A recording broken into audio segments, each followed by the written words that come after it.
This organization is this close to being able to be designated as a domestic terrorist organization.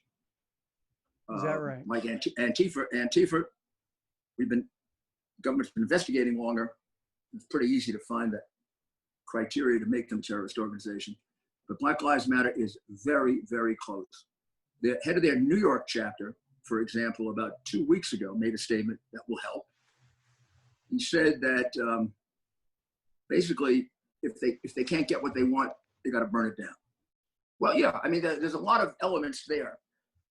I'm not in the Justice Department. I don't have all the evidence, but you got the beginnings of a pretty good case. First of all, they're dedicated to hating America.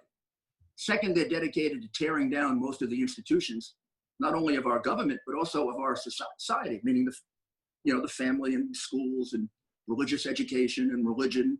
Right. And then they have a pretty close connection with violence. I mean, way back at the beginning, 5 police officers were killed in Dallas by somebody who was wildly enthusiastic about the Black Lives Matter during a demonstration. Mm-hmm. And now it seems like there's a cookie cutter approach to these things.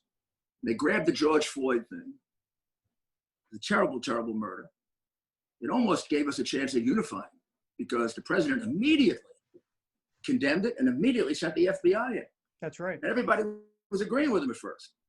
And all my police friends were calling me and agreeing this was terrible.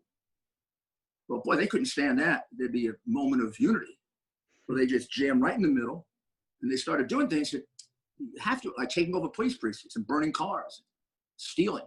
Unfortunately, we had a very weak mayor in Minneapolis, like we do in many of these cities, mine. And you let them take a precinct, and from there, they figured they could just take over.